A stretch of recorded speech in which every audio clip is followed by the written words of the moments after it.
Welcome to In Moderation, the show where we give you a moderate dose of info, sarcasm, and we already know we're not approved.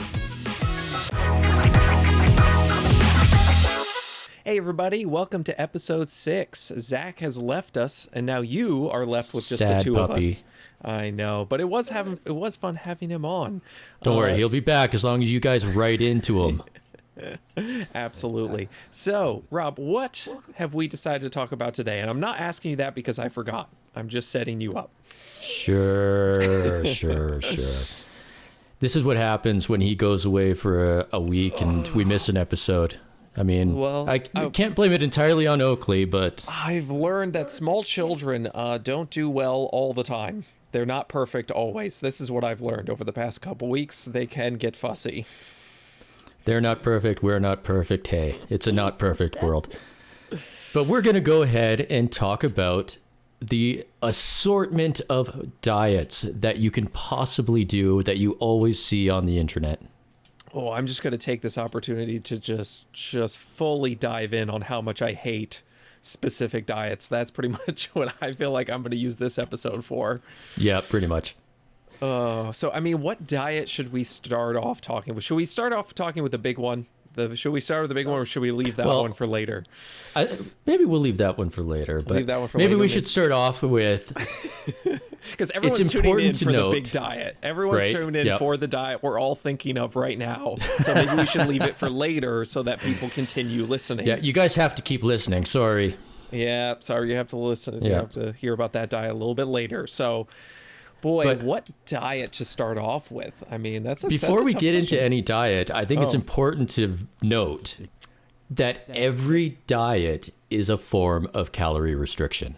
Right, I guess we should say that. So every diet, the point of it is to get you into a calorie deficit so you lose weight. Now, there's the various different ways that you can do that, but they all have that end goal. Yep. Okay. So I guess do we have to do like a Webster's dictionary? Define a diet. What is a diet? A diet is a way of eating in a specific way that is different from your usual. I have no idea. Like, look up, Rob, quickly. Google what is a diet. Webster's What dictionary. is a diet? Let's Google that Just quickly. go into Google Diet. right now. Put in just type diet. You're gonna get like 8,000 different diets and all the different things that you can do. Just pure definition. Okay, What is that's Webster's so. dictionary say? I got the wrong definition of diet here because the thing is with diet, there is two definitions to it, right? There's diet as it relates to our food that we consume in total, just Right. the daily food we eat is our diet. But then Okay. when you go on a On diet, a diet, yeah, I guess that's true. Like, your way of eating, I guess, is your diet. But Yeah. what's the? I guess is there really a definition of a diet that you go on to go into a calorie deficit? Maybe not. I don't know. okay, yeah. Okay. It just says okay. sadness. Yeah, it just says sadness. But Special course of food to which one restricts. riveting stuff. We just have to do it's gonna take half the episode to define what Just a to fucking define is. diet, right? Yeah. Okay.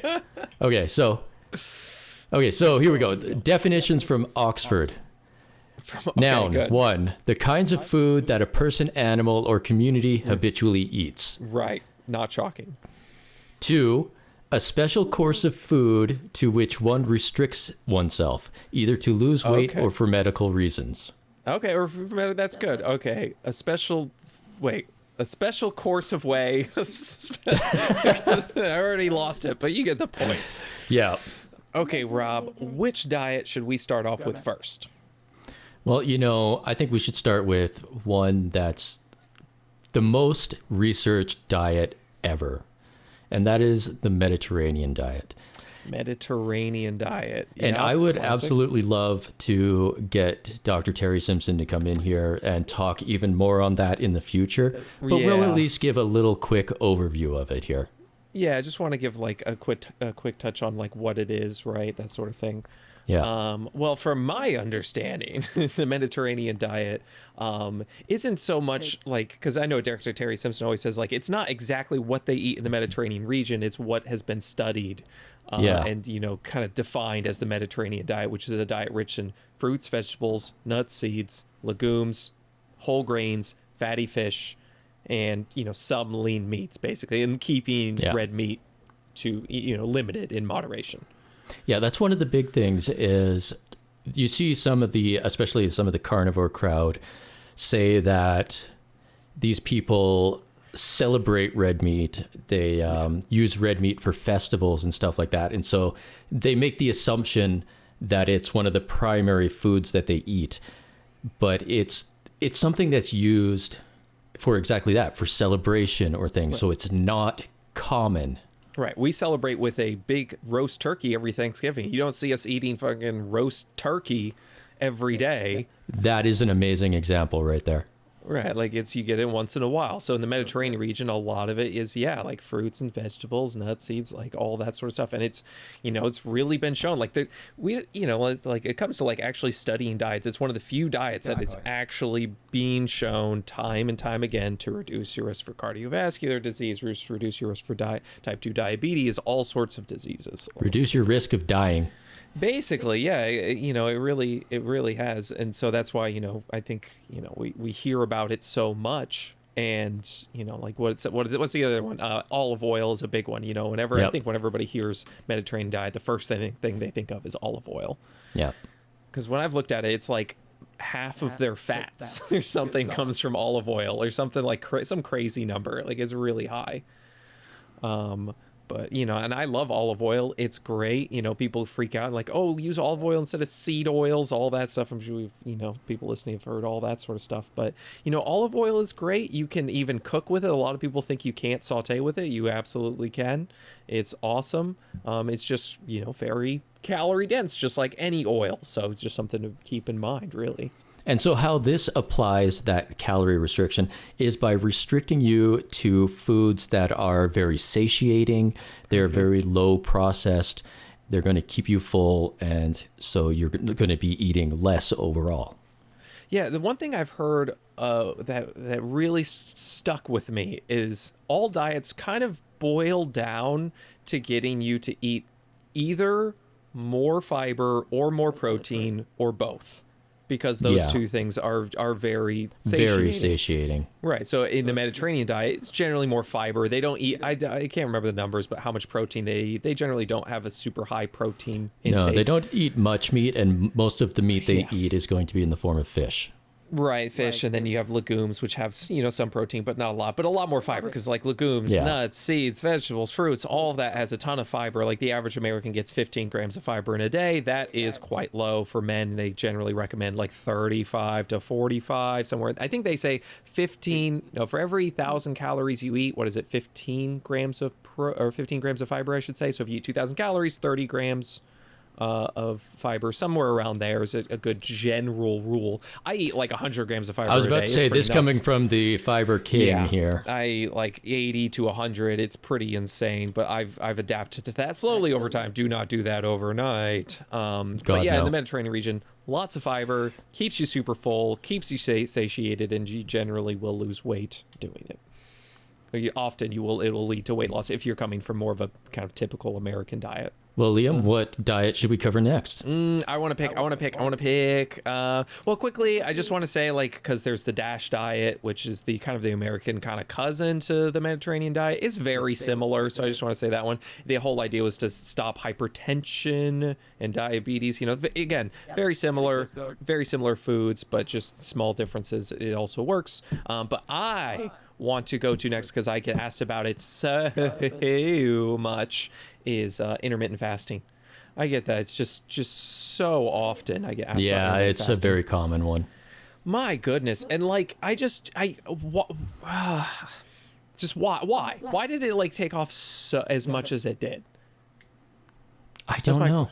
It's amazing. It's like, yes, here's the thing. If you had 3, 4, 5 meals and then you took it down to 1 or 2 less meals than that, guess what? You're probably going to be consuming fewer calories. Like you're eating 4 meals. Now you eat 2. Shocking. You don't eat as many calories. Like it's not rocket science. And we're right back to the calorie restriction. Right, and that's this one's obvious how it creates calorie restriction. I mean, the only thing I've seen is like, maybe pushing your eating window to earlier in the day is more beneficial than later in the day, and that's all pretty much just to do with sleep. Because if you push it super late, I was saying if you push it super late into the day and like till 10 p.m. and then you go to bed at 10:30. Like you're super full, it takes while you're digesting, it kind of inhibits, it fucks with your REM sleep and a whole bunch of shit. So generally they say you want to leave at least an hour before you go to bed. You stop eating at least an hour, a couple hours before bed. So if you push your eating window earlier in the day, it might be more beneficial. And some of the population that might benefit from intermittent fasting are those who get up and eat late at night and wake up and eat. It just restricts that window that you are allowed to eat in. It is a time-based restriction. Yeah, exactly. We always say like you gain the anything you eat after 8 p.m. immediately gets turned to fat. Like it's just the foods we eat late at night. The foods we eat late at night generally aren't like chicken breasts. We're eating chips and we're eating snacks and all that sort of stuff. So something quick that you just grab from your cupboard because you don't want to make anything. Exactly. So like, just if you move it early in the day, it might be beneficial. But, I hear people all the time, autophagy, it generates autophagy and human growth hormone, blah, blah, blah, blah, blah, blah, blah. And it's just like, holy shit. The autophagy is going on all the time. All the time. And when it stops? As soon as you eat anything. So it's like, you're still going to, it's just, it's frustrating because I have seen like research that like kind of just controlled calorie restriction leads to longevity, just like eating slightly less than your body needs. It's like, it's really kind of weird. And a lot of it also has been done in animals. But yeah, like generally calorie restriction can, lead to some of these things, but it's just blown so far out of proportion. It's crazy. But, usually you have to sell your intermittent fasting plan, so you got to make it seem complicated. The 3 supposed benefits from intermittent fasting: the autophagy, again, as Liam said, the autophagy goes on at all times. It's the way your body recycles old cells, and it does increase during intermittent fasting, but that's because you're not supplying your body with anything, and so there's a higher rate of cellular breakdown.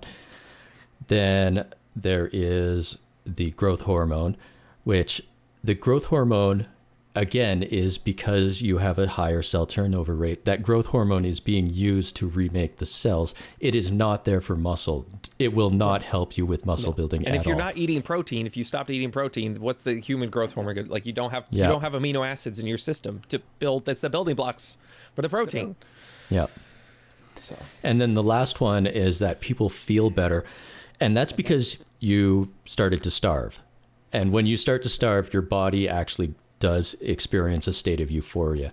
It's not necessarily because you're healthier, it's because you are starving and you are entering that euphoria period. Yeah, I mean, so like the point is, if it works for you and you like it, that's totally awesome. I know I talk to a lot of people that really enjoy it and it works for them. Go ahead, knock yourself out. It's just, you don't feel like you have to do it to obtain some sort of mystical, magical properties. Exactly. Pretty much nonsense. Okay. Intermittent fasting, do it if you like, not magic, maybe earlier in the day, figure out what works for you. What you pick the next one. What's next? Well, I know something that gets brought up along with you a lot as well, is plant-based diets. Yeah, plant-based diets. I get asked about that quite a bit as well. And there's a lot of confusion between veganism and plant-based. So like plant-based is you don't eat any animal products, and veganism is like that, but kind of like how all squares are rectangles, but not all rectangles are squares. Am I saying that right? I think that's right. Point is, people who are vegan are plant-based. Not everyone who is plant-based is necessarily vegan, because veganism, you don't deal with anything that uses animal products. So like your shampoo is like an example. Like I get a shampoo that isn't tested on animals. So obviously that person also isn't going to eat any meat or animal products. But people who are plant-based may just, I buy clothing that's tested on it, whatever it is. The point is, so I'm going to say plant-based basically is your diet. You don't consume any animal products. And there's even some weird ones like, have you ever heard those coffee beans that like that, what's that animal that eats and it poops them out? You ever heard that? Oh, I have heard that, yes. Yeah, there's an animal, he eats these coffee beans, and then he poops them out, and they make coffee out of it, and apparently it gives it a better taste. I've never tried it, but apparently it's not vegan. I saw a bag of those for sale in the Philippines when I was there. Yeah, exactly. It is insanely expensive. I've heard that. I would still buy it and try it just for out of pure curiosity. Point is, it's not vegan, so basically like anything. Honey made by bees, anything, no animal products whatsoever. And so I get a lot of people thinking it's an unhealthy diet, but I mean, you're left with the main staples of the Mediterranean diet. Like, yeah, you don't have the fatty fish and whatnot, but you still have vegetables, fruits, legumes, whole grains. Nuts and seeds are abundant, crazy healthy. So you can still get, and you can definitely get all the protein. That's one other big one. It's like, oh, I can't get the protein in. It's like you absolutely can. Soy is a great source of protein. Legumes, even nuts and seeds have protein in their own right. And if you're not getting enough protein in, you're not eating enough beans. Yeah, I mean, it's really not that. Even like whole grains aren't terrible, and we're not talking about protein like getting 200 grams to maximize muscle growth. We're talking about just being healthy. Like we're talking about just preventing disease, longevity. For that sort of thing. You don't need to be eating even over 100 grams of protein a day to be, to be healthy. So plant-based, 100%, absolutely can be a healthy diet, but it can also be a terrible diet. You can eat, I think Oreos are vegan. I think somebody told me that. I don't know. You can eat junk food. You can eat whatever it is. Pringles, chips. I want to assume chips are vegan. Most chips. I would assume so, yeah. Right, just like potatoes and oil seasoning. Yeah. Right. So, French fries, if they don't have like the McDonald's beef flavor on them or whatever it is. Canadian French fries. Right. So you need French fries and all that stuff. So of course, plant-based diets can be, unhealthy, but there also can be healthy ones, just like most diets. And before we go on to the next, the next one, the one I actually wanted to talk about real quick because I get asked about a decent amount is Weight Watchers. People ask me about Weight Watchers a lot, and basically they just exchange calorie counting for points. So like each food has a certain amount of points. And it's like you have 0-point foods, and those are like, I don't know, pickles and cucumbers and shit like that don't have any calories. And so they basically just try to push you towards foods that are high in protein and fiber. So it leads right back into that. So, again, if people prefer dealing with points and not dealing with counting calories, hey, then it's great. At least that's my thoughts on it. Yeah, unfortunately, I don't know too much about the Weight Watcher one. Yeah, I just get asked about that. It's totally fine. But what do we got next? What's the next one? Depends. Do you want to do keto or carnivore first? We'll leave keto for the last one. We'll do it. All right, carnivore, because I also get asked about that a lot because it's new. I get asked about that so much. Yeah. It's the new thing. Joe Rogan was talking about it, and Joe Rogan knows everything about nutrition and kicking people in the face. It's definitely not Joe Rogan's job to have controversial people on. That's for sure. Oh, gosh, carnivore. Okay, so we both agree. We'll go over the same thing. It works as an elimination diet. So basically, if you are having GI issues with digesting certain foods and you don't know what those foods are, you go on a carnivore diet. You eat basically just meat, and then you slowly introduce other foods back in. Now, you generally want to do this with a registered dietitian or someone trained to do this so they can help you through the process. But you slowly introduce foods back in until you find, hey, when I introduced this food, it was causing upset. So now I know this is the food that I should be, staying away from in the future. Absolutely. And by all means, there's going to be some people, very rarely, the outliers like Mikhaila Peterson, who are just allergic to all plants ever. And apparently.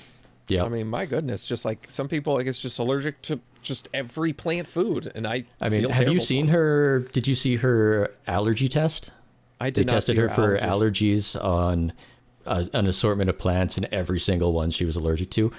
And so a lot of people use the Petersons as an example as to carnivore working for people.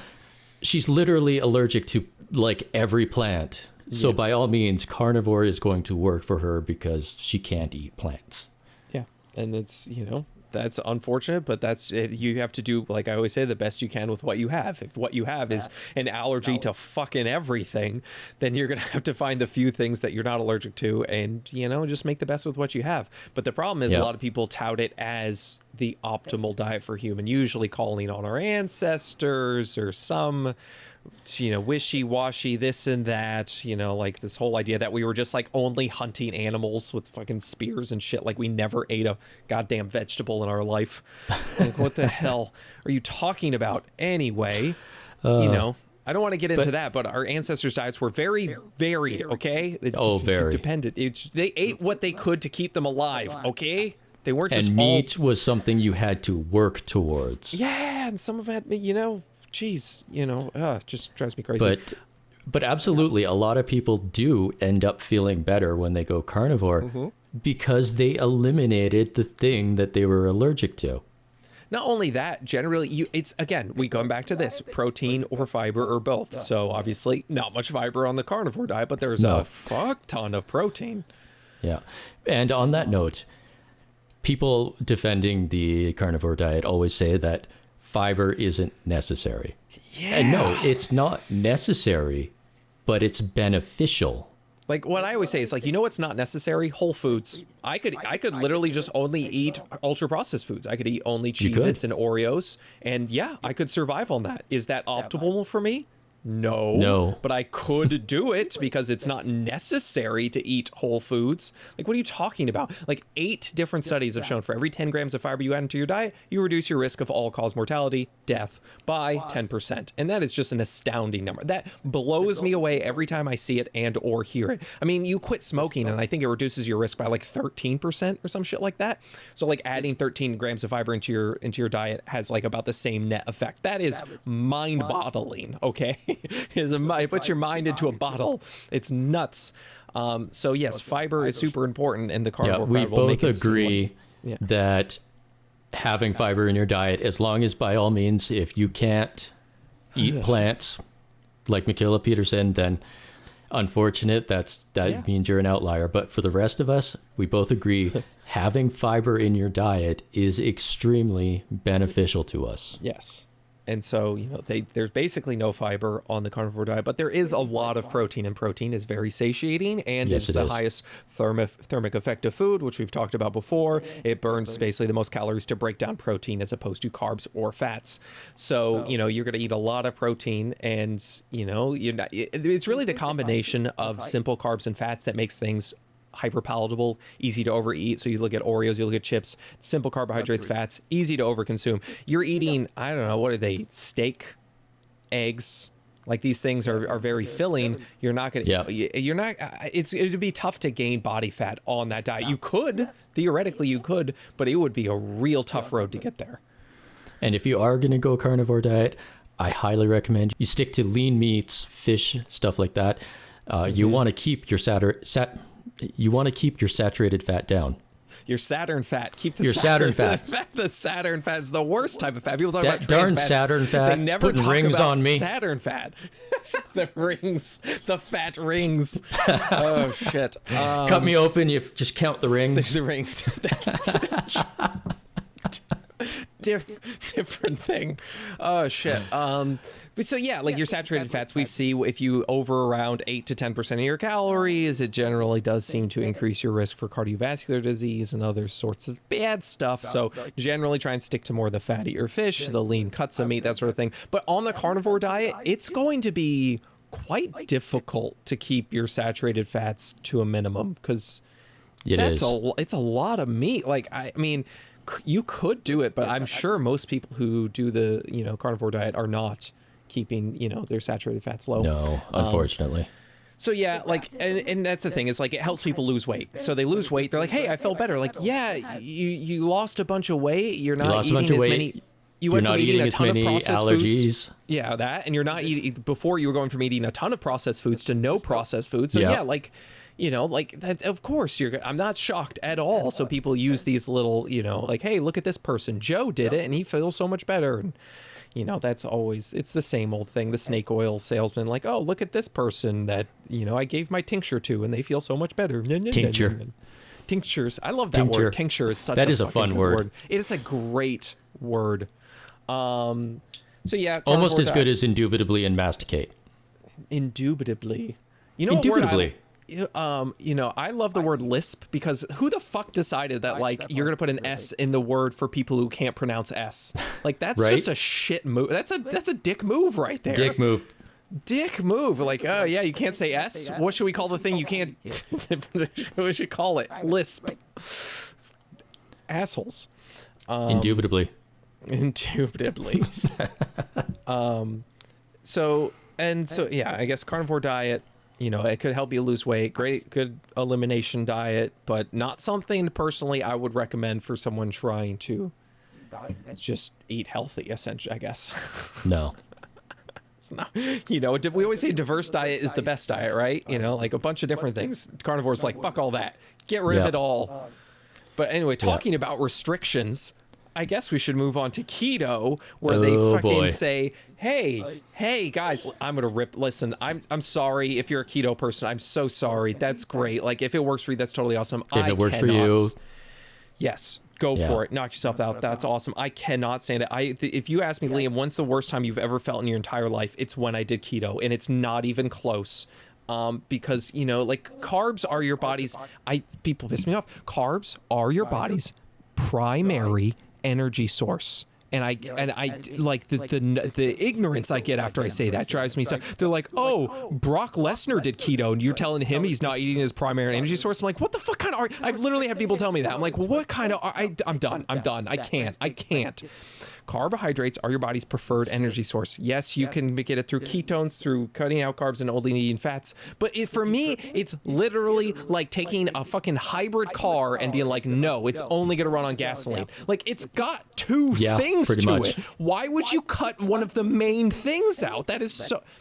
Rob, take over. I'm mad. I'm already mad. We've been talking about it for 10 seconds or whatever. Oh man, you guys should see him on the video right now. He's just like flailing around like a mad person. If you've seen my videos, great. you know what I look like. You know what I do. I get mad at keto, and it upsets me. But absolutely, we have two energy systems, and those energy systems work together. It's not one at a time. They're working together. And carbohydrates are the preferred fuel source for a lot of the things we do. There's a couple that the fats absolutely are the preferred source, such as what's commonly called zone 2 cardio. That ends up being, that's why we call it a fat burning zone, is just because that's when we often use ketones. Mm-hmm. Ketones. I'm just going to call it ketones from now on. The fat burning zone. You gotta love this. The sale on that is great when they're trying to get people to buy their a program or whatever. But an important point about ketones and the whole keto thing is that it's not a on-off switch. There is no magic point where you suddenly, boom, you're in ketosis. No, you are always using the amount of ketones relative to how much your body needs. And by all means, if you're eating a ton of fat and you're having to use ketones for all of your exercise and stuff, you're going to have higher levels of ketones. But you are always in a state of ketosis. Even if you have a high carb diet, some of your fat is still going to be utilized for energy, and you're still going to have ketones. It's what drives me crazy is they're like, you go on keto. If you go on keto, you'll burn fat for fuel. Yes, but you're going to burn the fats that you are consuming in your diet.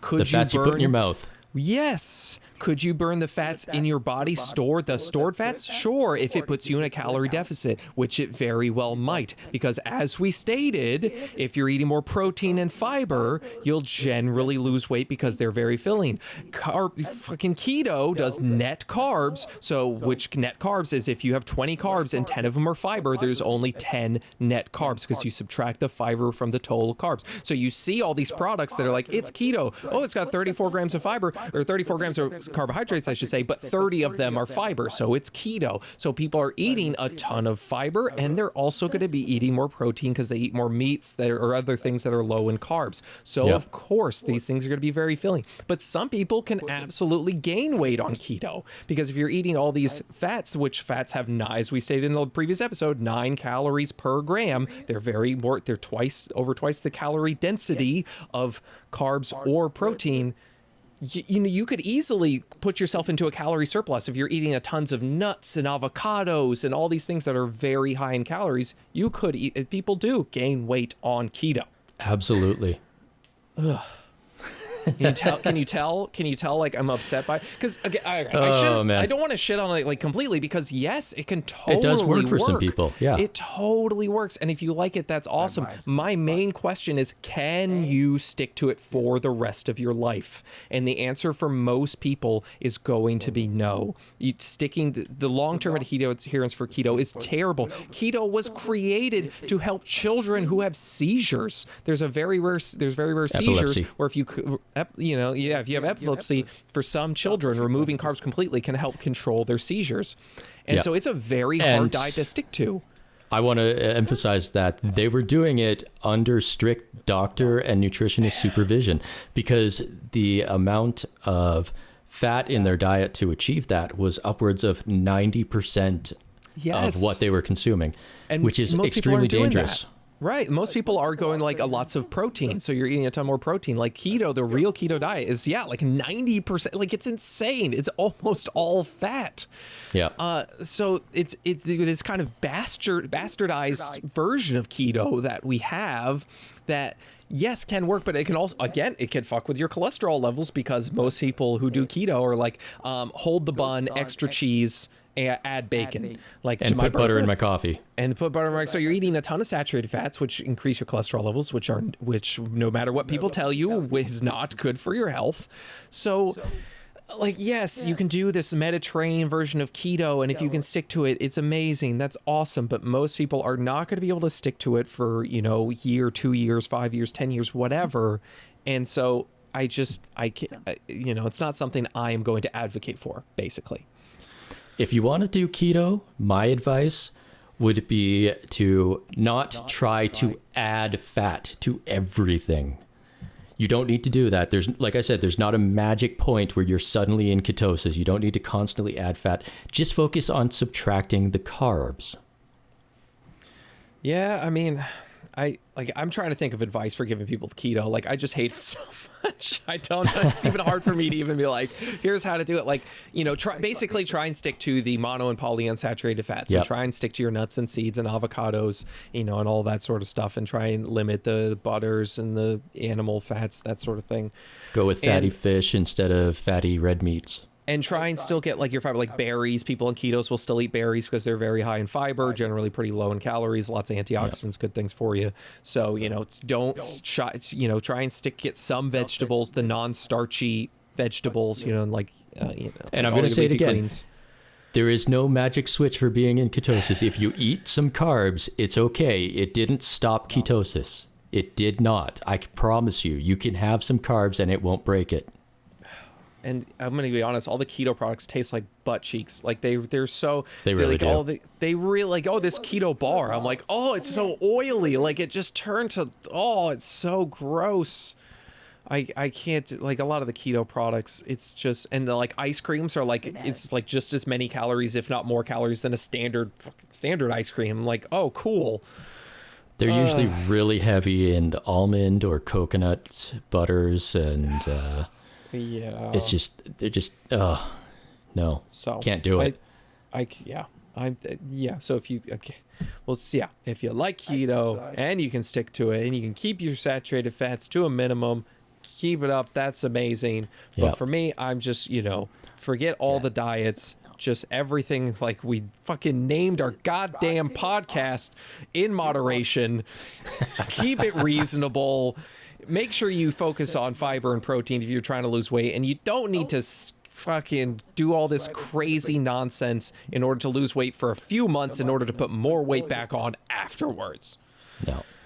if a given diet is working for you, if you can sustain it, that's the big thing with everything. You need to be able to sustain that way of eating for the rest of your life.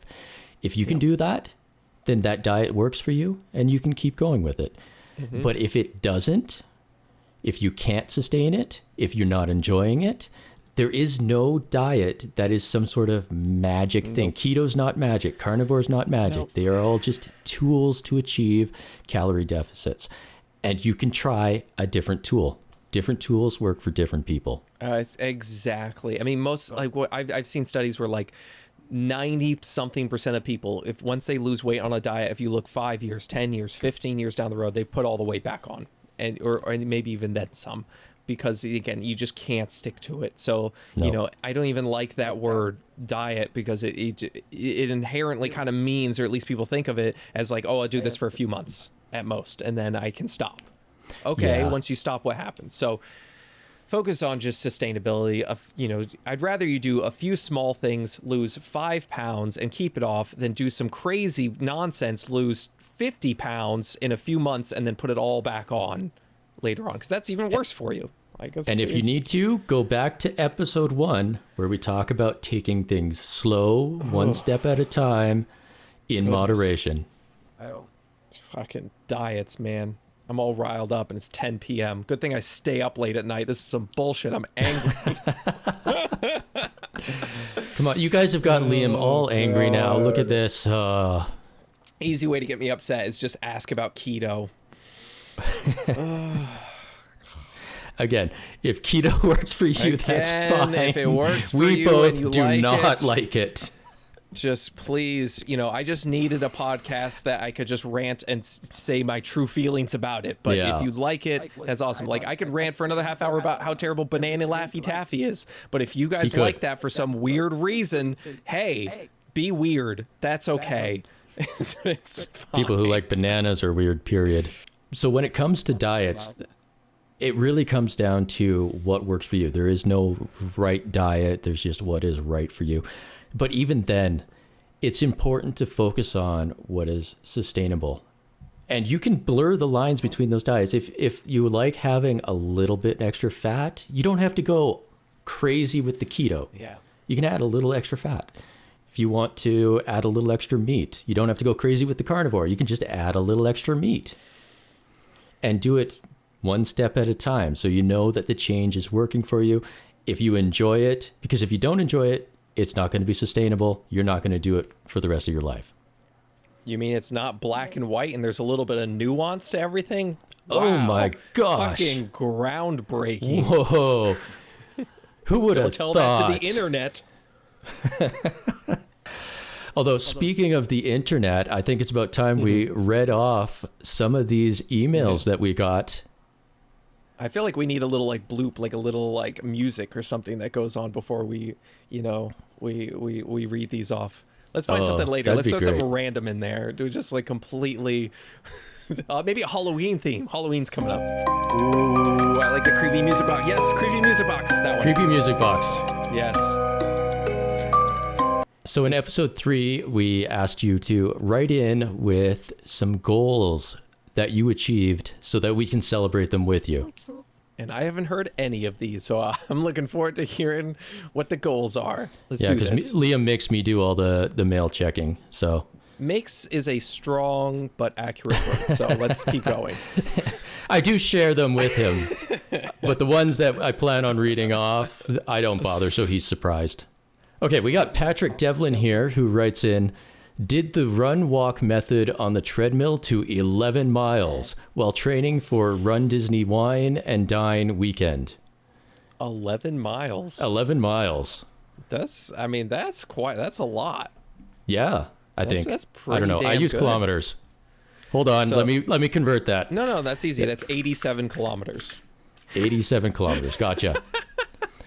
87 kilometers. That's a hell of a lot there. I have no fucking clue. But 11 miles, you know, that's quite a bit right there. 17.7 kilometers. That's impressive. That's very nice. Absolutely. Love it. Hold on. Let's get the soundboard going here. There we go. Love it. All right. Next up, David Vaughn, who writes, here are some I've accomplished in the past year or so. When COVID started and a few career changes in EMS, I weighed about 300 pounds. Turns out when you are just sitting in a truck, fast food becomes your friend. Yep. Yeah. Yep. Feel it. Well, now I'm down to 213 pounds. Wow. I've managed to lose weight while going through paramedic school. Most people gain weight due to how stressful it is, sorry. Right.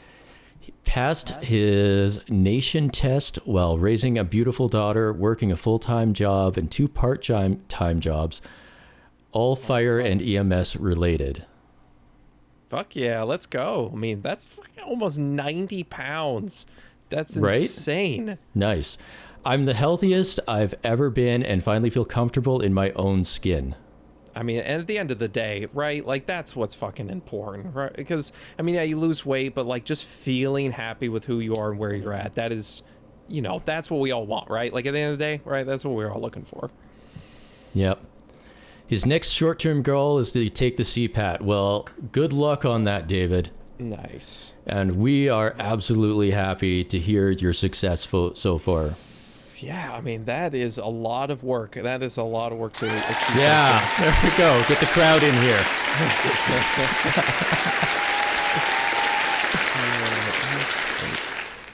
And we got one more here. Now, this one actually goes back to our first episode where we talk about failures, but it ties into this episode about diets. Jesse Nactigal. I'm not sure if I'm I'm sure you absolutely nailed it. Absolutely nailed that. I'm sorry, Jesse. But writes that follow you both on TikTok and just finished the first 2 episodes. You thought you would share your failures with low carb and carnivore diets. I already love it. You would, right? Already in. I like real bread and potatoes too much to stick with a low carb diet. You and me both. It's because you're a human. Potatoes are just gold in food form. I never really craved sweets, but missed good baked potatoes. Yep. That's why I could never go keto. But I did find out on keto that I really liked tinned sardines and oysters. Easy, healthy fat and protein source I keep in my diet. I like to fry up the ones in tomato sauce, then fry my eggs in that leftover sauce for a great meal. Absolutely. I gained all the weight back I ever lost on low carb, and at 46, it is getting harder to lose. I now focus on changing one thing at a time my eating at a time, sorry. First thing I did was swap out my daily candy bar with a protein bar. Simple swap right there. Easy. The next thing I did instead is replace the breakfast burrito from the convenience store with something healthier. I do a protein health shake often if in a rush, or make something if I have time. Tried Huel and Kachava. Kachava, yeah, the couple like pre-mixed things or, you know, whatever, meal replacement stuff. And sticking with Kachava. I know they aren't for everyone, but it works well for me. I also have a salad with dinner each night. I eat it first, and it keeps me from eating too much of the stuff I need to eat in moderation. Absolutely. I love everything about it. Just small little things. That was great. You're like, oh, you have a candy bar? Now protein bars there's protein bars that taste almost as good, or basically as good as candy bars. You know, like, yeah, you find, that's what's awesome about it. It's like you try something that doesn't work, and be like, hey, I actually found I like this little thing, so I'm going to keep that. That's fantastic. And one change at a time, right there. Small little thing. And even if you're not losing weight, I'm sure by just adding in, you know, like a little more protein here, a salad there, those things, they add up. They really do. I mean, it's fantastic. Love everything about it. My soundboard only has clapping and cheering. Which one should we do for that? Both. Click them both at the same time. Both at the same time. What happens? Yeah.